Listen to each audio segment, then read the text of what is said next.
точно запахло весной на разводне. Значит, смотрите, вот еще видео готовится, вернее, видео готовилось к выпуску. Вот смотрите, опять самец этот отнерестился с самочкой, даже с двумя самочками. Вот одна, вторая, он сидит за распылителем, вон сидит, размахивает. Теперь показываю вам тех, кто первый раз отнерестились. Вот перемещаемся вот сюда вниз. Вот тут у меня сидят эти штербы. А вон, смотрите, вон в углу самец, вон огромный сидит. И вокруг него еще один самец и самочка. Ну, видно, один самец с самочкой отнерестился, потому что здесь у меня сидит 3 самца. Вот самец, там 2 и самочка 1.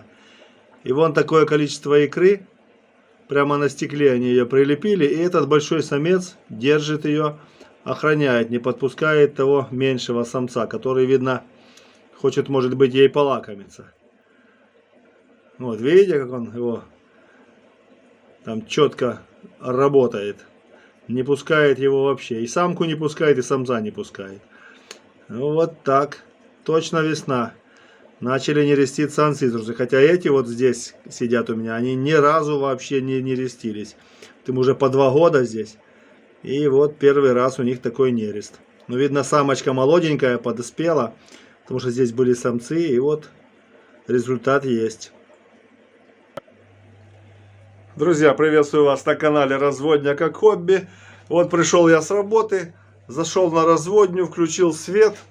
И думаю, дай сниму быстренько такой небольшой обзор по состоянию рыбок. Сейчас пробежимся, посмотрите. И, конечно же, в конце отвечу на вопрос, который был задан и под одним из видео в комментариях. Поэтому, кому интересно, что за вопрос, досмотрите обязательно до конца, и все вы это узнаете. Итак, начинаем. Короче говоря, показываю состояние рыбок как есть. Вот с работы я пришел, снимаю. Значит, здесь у нас гуппи. В основном состояние нормальное. Вчера, кстати, была подмена воды у них. После подмены разгрузочный день был. Вот я смотрю, вон под дуплом гуппи что-то там самец такой сидит один. Грустный. Видно, ему не очень комфортно. И вот еще один. Вот, что-то здесь он как бы плавает, но как-то он неправильно плавает. Но остальные рыбки чувствуют себя хорошо. Так, переходим дальше. Здесь у нас Данио. Ждут получения порции корма. Ну, смотрю, вроде бы у них все нормально тоже. Есть, конечно, самочки такие, видно, закистованные, сильно толстые. Ну, здесь и молодые есть, и старые, все вместе. Ну, как на производ, некоторых можно, конечно же, отобрать, попробовать их отнерестить. А так, все у них более-менее нормально. Так, на втором ярусе вот здесь у меня лампочка перегорела, он одна не светит. Но мы ее со временем заменим. Значит, здесь тернеция, на дне анциструсы. Чувствуют себя нормально.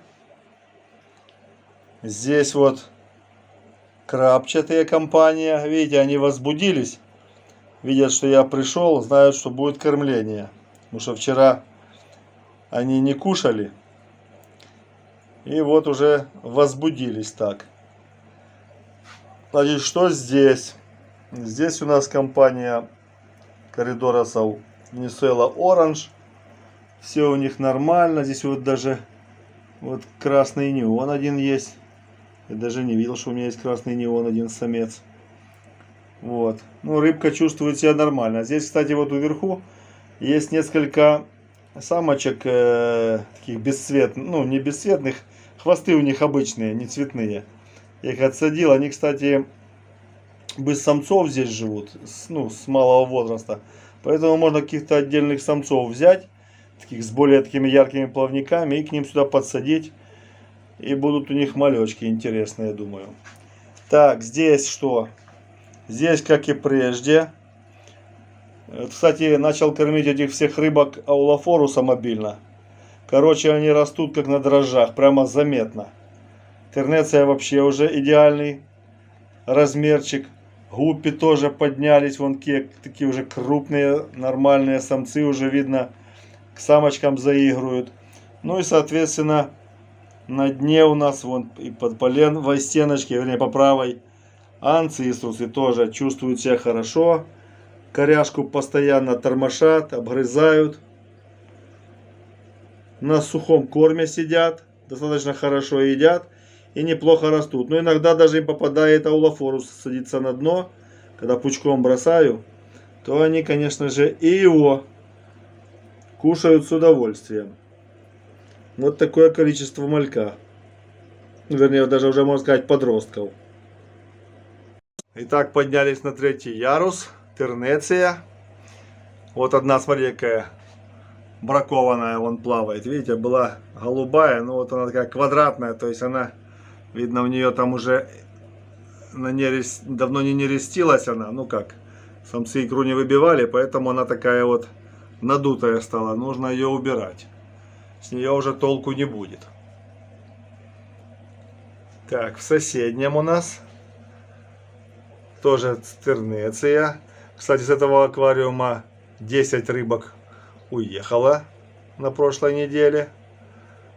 Вот, остальные чувствуют себя нормально. Кстати, вот я не показал или не помню, по-моему, в предыдущем ролике показывал.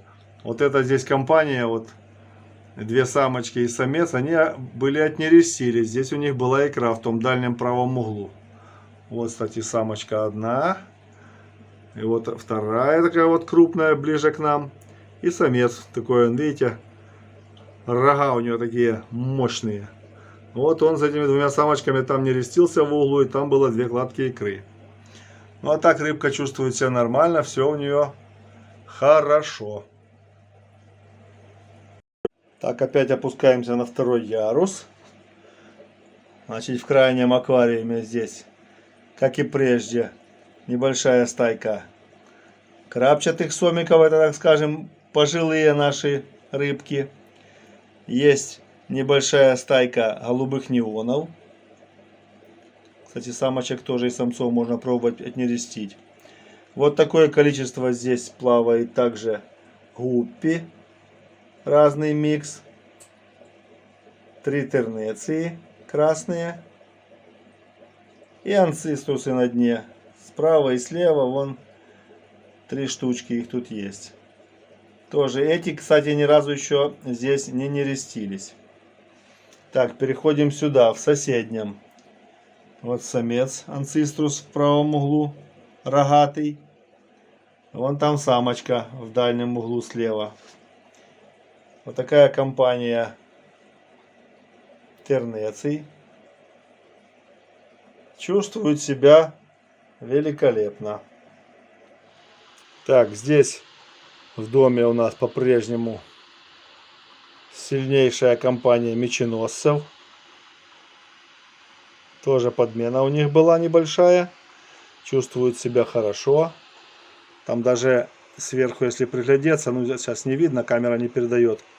Сверху мальки есть, несколько малечков там. Одна рыбка побольше и поменьше есть. Вот, короче, здесь еще, как у нас свет отключали, видите, не долито воды. Ну, чтобы обогреватель лучше справлялся, то было воды здесь поменьше. Это 200-литровый аквариум, здесь примерно 160-150 литров воды. Поэтому я еще не доливал ее. Ну, со временем дольем. Будет все тут классно. Так, друзья, вот показываю меченосцев, которые у нас на разводне. Вот такая толпа. Капитальная рыбка уже. Все. 10 рыбок тоже отсюда уехало. Но их здесь, я так думаю, здесь больше сотни еще. Чувствуют себя нормально. Тоже была подмена у них. Полностью сидят на сушке, но растут хорошо. Показывают хорошие темпы роста. Ну и 2 анциструса там внизу. Для поддержания чистоты стекол. Короче, они тоже здесь еще ни разу не нерестились. Самец и самочка, ну, что-то у них не получается. Видно, не сошлись характерами. Но это такое бывает у рыбок. Ничего не поделаешь. А так рыбка чувствует себя хорошо. Так, вот здесь еще у нас меченосцы есть. Но это тоже такие уже старички, они подержанные. Один вот стоит кто-то в углу, что-то такой сгорбился. Вот эта самочка, кстати, рожает нормально. Видно, уже родила, потому что худенькая. Ну, такое дело. Так, здесь у нас в соседнем тоже толпа тернеций. Коридоросы штербы. И один вон самец сидит там вдалеке, Венесуэла оранж. Ну и анциструсы. Вот самец сидит, самочка. Тоже они не рестились. Была у них икра, но я уже ранее говорил, что я ее отдал товарищу своему. Итак, друзья, вот такая небольшая вставочка. Вот зашел на разводню вечером рыбку покормить. Еще видео не успел смонтировать. Вот подошел сюда к этому аквариуму. И что мы здесь видим? Смотрите, вон в правом углу, нижнем, у нас анциструсы отложили такую огромную кладку икры. Она вообще такая огромная, прям попробую сейчас приблизить ее. Конечно, тернеции нам не дают снимать, но она прямо такая огромная. Вот смотрите, какой пучок такой. Ну, хочу сказать, что самочка вот достаточно крупная. Вот она справа.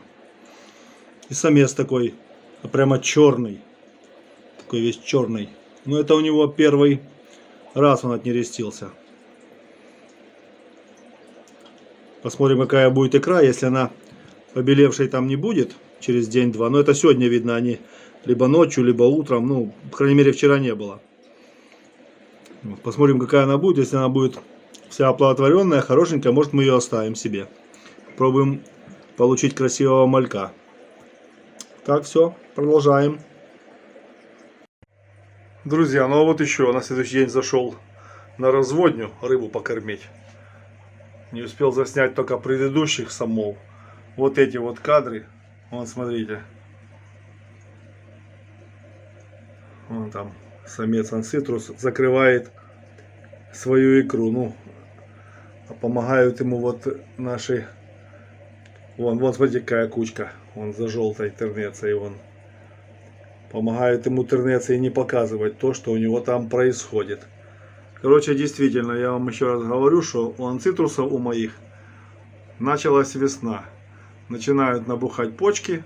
Ну, а анцитрусы, те, которые 100 лет не рожали, не приводили потомство, решили отнереститься. Ну, вот как-то так. Итак, друзья, благодарен всем, кто досмотрел до этого момента. И сейчас вопрос я озвучу, который поступил от подписчика в одном из комментариев под видео. Да? Значит, у меня подписчик спрашивает, зачем у вас в вашей системе в каждом аквариуме стоит еще подача воздуха? То есть, ну, помпы заливают воду, типа, все там она, ну, невозможно же эту все можно вынести, ну, в смысле аэрацию можно поставить в самп. Он у меня внизу, там, где фильтрация стоит, и пускай он себя аэрирует. Ну, с одной стороны, да, вопросов нет, можно так поступить. Значит, рассказываю, почему я сделал именно так, как у меня. Первое. Значит, вы знаете, что сампа поднимает у меня воду в аквариумы на первый, вернее, на второй, на третий ярус, стоит по одной помпе. Значит, смотрите, какой прикол. Рыбы достаточно много в аквариумах.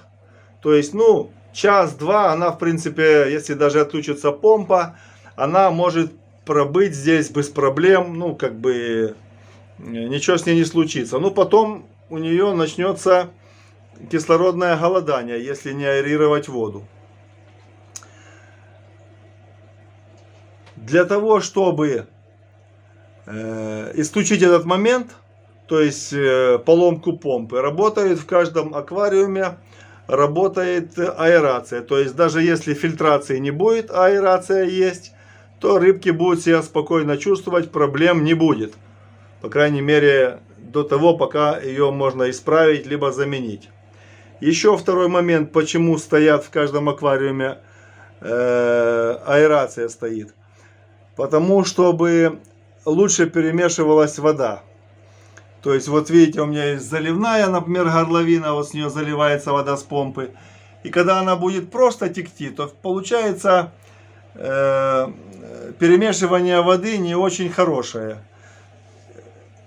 ну, могут получаться застойные такие зоны, где вода будет не сильно хорошо обновляться. А когда есть аэрация, то есть вода само собой перемешивается, еще она смешивается с той водой, которая попадает в аквариум через залив из сампа помпой. И получается хорошее перемешивание воды и обновление в каждом из аквариумов. То есть, например, если не работает компрессор, например, вышел из строя, но работает фильтрация, то в принципе аэрация как бы тут особой роли не играет. Рыбки будут себя чувствовать и так нормально. Но если выйдет из строя помпа и остановится подача воды и обновление ее, соответственно, аэрация будет намного ухудшена, что может привести, конечно, при большом заселении рыбками аквариума. Вот, например, здесь, смотрите, здесь, наверное, штук 200 железно-тернеций. То им будет не очень комфортно. Друзья, вот такое быстрое, спонтанное видео получилось у нас. Сейчас перехожу к кормлению рыбок. Вот. Вам всем желаю здоровья, удачи. Напоминаю, что внизу в описании есть плейлисты, ссылки на плейлисты, в которых можно почерпнуть много полезной для себя информации. Всем еще раз здоровья и добра. До встречи в новых роликах. Пока-пока.